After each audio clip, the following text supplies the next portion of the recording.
Nahuli ng mga otoridad sa isang buy-bust operation kagabi ang dalawang foreign national na hinihinalang sangkot sa pagbibenta ng party drugs sa Pasay concert na ikinasawi ng 5 tao. Narito ang report ni Jericho Albano. Tatlong araw na minamanmanan ng mga operatiba ng Philippine National Police Anti-Illegal Drugs Group ang dalawang foreign national na hinihinalang sangkot sa pagbebenta ng party drugs sa lungsod ng Makati. Pasado alas 10 kagabi, isinagawa ang buy-bust operation sa harapan ng isang hotel na tinutuluyan ng mga ito sa Makati. Nagpanggap ang mga operatiba ng PNP AIDG na bibili ng 170 tablets ng ecstasy gamit ang 100,000 pesos na marked money. Nang may abot ang pera, ay agad na inaresto ang dalawa.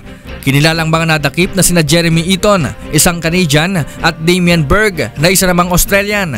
Na-recover sa mga ito ang 170 tablets ng Cookie Monster Ecstasy na nagkakahalaga ng mahigit sa 200,000 pesos.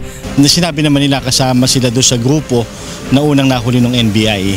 Part sila ng sindikatong mas malaki. So continuously nagpa-follow up tayo, nagki-case build up para mahuli natin sila lahat. Sangkot rin umano ang mga ito sa sindikatong nagbenta ng iligal na droga sa Close Up Forever Summer Concert sa Pasay noong Mayo, kung saan 5 partygoers ang nasawi. Todo tanggi naman ang dalawa sa mga akusasyon sa kanila. Jericho Albano, UNTV News Worldwide.